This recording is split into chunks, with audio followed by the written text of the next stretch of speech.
Morning, guys. I'm going to do this video real quick. Actually, I've done this video before and it corrupted. So we're going to try and shoot, and I was pretty frustrated, so I didn't even bother refilming it. But I am going to do this video. Yesterday I worked, but it was September 11th, so I really kind of insulated myself from social media a little bit. I only posted like one thing. So what we're going to look at is the difference between a factory edge and a hand sharpened edge. Not necessarily one of my edges, but what the difference is and why they have a tendency to last a little bit longer after you do a good sharpening.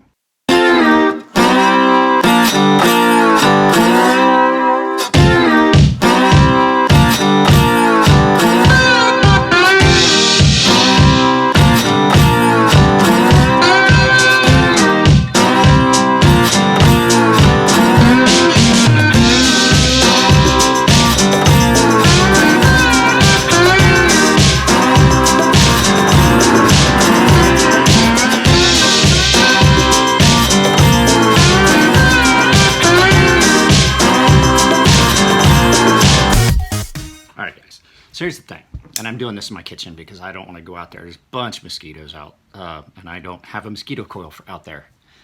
I do, but I don't want to fucking take them out. So a factory edge, and you can see here, let's see, can we keep it in focus? No, it's not going to focus here. A factory edge is usually pretty coarse. And this is a buck. I can't remember the model number that this is, but this was a buck, and it was sent to me as a for use on the channel as a giveaway or whatever. But there's a definite difference. Holy crap, can't even talk. There's a definite difference between a factory edge and a hand polished edge. A factory edge, almost 100% of the time, and I've got my lenses and we're gonna look at it from almost 100% of the time. A factory edge is just gonna be linear this way. All the striations are gonna go the same, and they're fairly coarse. So what you get is you get this fairly coarse edge that's like this, but it's also a little like this. So what happens is the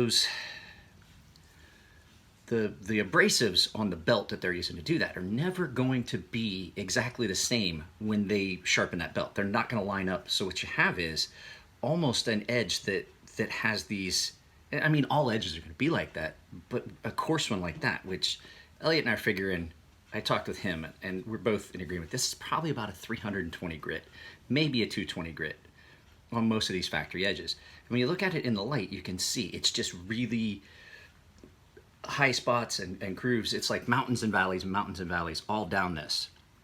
And you'll be able to see it better when I get the lenses put on this and then flip it around. But so what happens is you wind up with these spots where your edge is like this, and there's only a little bit of material holding in between those high points. So there's a little bit of material, and it looks just like that. So you have, the grooves, but it's like this. And so every once in a while, the edge gets overheated, and that makes it even more brittle, but you don't have a whole lot of material holding that edge because it's really coarse, and one of these will break off. And then you have that chipping in between, and you can see that. I mean, you can see it on a factory edge most of the time. If you look at it at the right angle, you can see that edge is it's sharp, but it's just not real refined. It's really coarse. And this one is a prime example, and I'll try to get some good light on it when I show you. Now, usually they will hit these on a power strop, which does smooth that out a little bit, but still, it's never gonna be the same because it's never gonna be the same as like a hand sharpened edge that you've taken to 1,000 grit, because those striations are going to be so much finer, and there's less chance of flexion and things like that where those spots are going to break off. So we'll take a good look at a factory edge, and we'll take a look at, I got a couple knives here. I had some stuff that was only sharpened to about 1,000 grit, but I don't have it, so we're going to look at a couple of the ones that I did. Now these are different. I think this one is, I can't remember which one goes to 10,000, which one doesn't. So one of them is finer than the other one, but it really doesn't matter because I'm just using it to illustrate. So let's get this turned around and take a look. As you know, everything's out of focus, but bear with me, I'm using a macro lens, so everything's to be out of focus until I can get the right distance to my target. Okay, so here is a factory edge, and this is exactly what I was talking about. I wish I had one of those little USB microphone or microscopes. So you can see, and if I can get the light just right, you'll start to see there. You can start to see there on the edge some definite, the waviness that I was talking about, and how those two edges don't quite line up. Now I haven't cut anything with this knife. This is just the factory edge. I've felt it for sharpness, but that's just pretty much how a factory edge on most knives look. There are some factories, there are some companies that do a really good job with their factory edges, but you can see that that has been burnished a little bit, probably on a power strop. And it's like that the whole length. And so those deep gouges that you're seeing, they don't line up on each side, and then you can just really see some, yeah, there you go. You can see those peaks and valleys in that right there. So now we'll look at an edge, a knife I just sharpened. And I do believe I only took this to 3,000 grit, if I remember correctly. Yeah, this is S35VN, so it only went to 3,000 grit. So it's hard to get this into focus because there's not much to focus on. So you can see there's still some scratch pattern, but you don't have those massive grooves and valleys. You still have some stria at the edge, but not anywhere near the coarseness of edge. And so that allows it to hold a little better. Let's look at this one. This one might be easier to get in focus because it's got a different colored blade.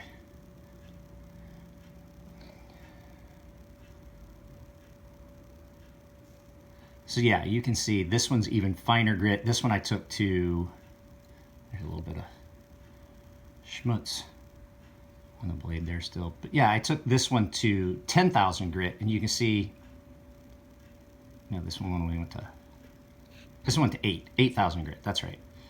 But you can see the finer edge at the apex. Oh, it's really hard to get this in focus, guys. I'm sorry. I'm trying. There we go.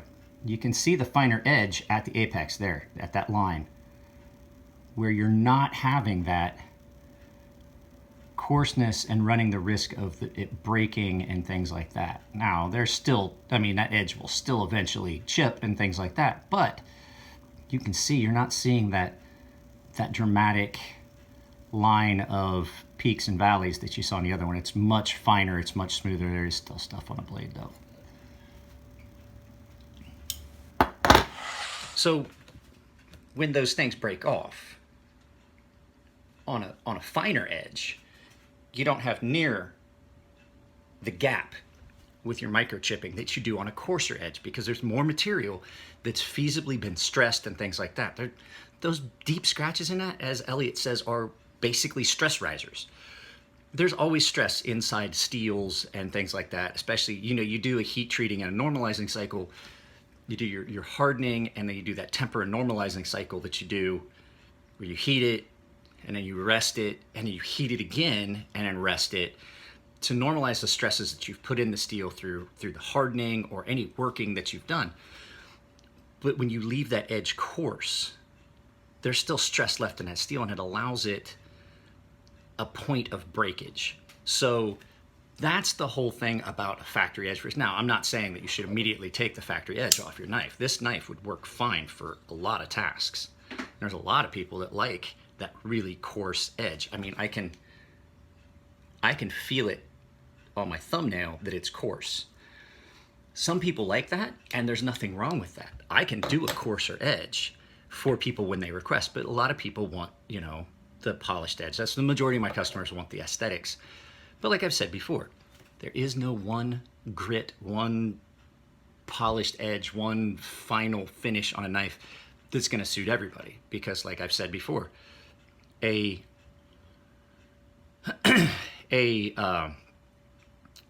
knife for a fisherman who's cutting line and things like that will want a toothier edge, probably closer to the last time I sharpened ones for my friend that works on a fishing boat, I did a 600 grit edge, and he was fine with it. He's like, oh, that's even better than it was before. I had been doing them at 1,000.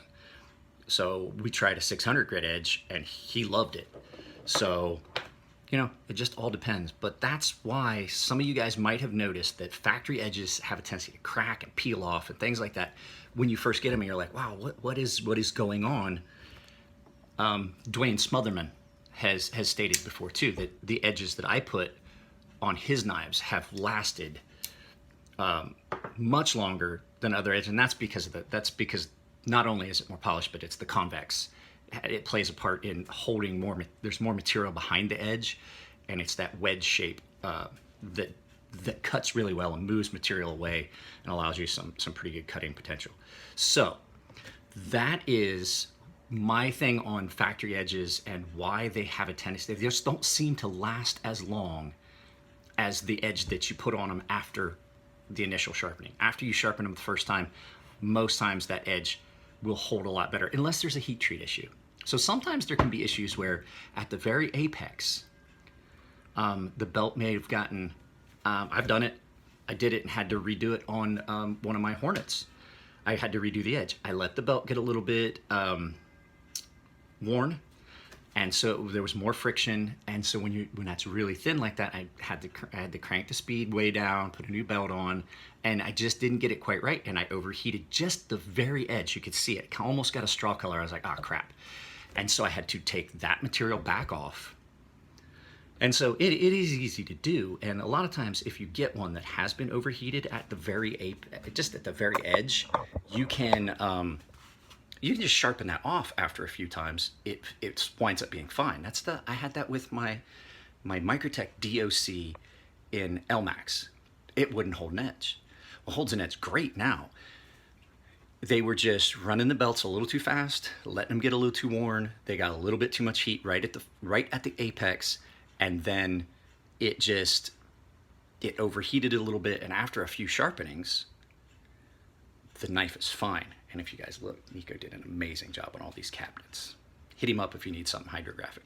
All right, guys, it's early. I wanted to get this done. I'm gonna try and get it posted today. It probably won't go up on Patreon first. I have another one that I wanna shoot about something that's special that I've got here at the house. You guys probably already know I have the Dow prototype. So I'm gonna do another video of that. I shot 2 videos and I erased them both because they just were garbage. So, all right, guys, I'll get this posted up today. The one I'm gonna do tomorrow morning will definitely go up on Patreon for the day, and then Friday at lunch I'll pop it up. So, all right, guys, that's it. I got work to do. I gotta head up to the shop. I gotta refinish 2 knives today. You guys take it easy, and I'll see you next time.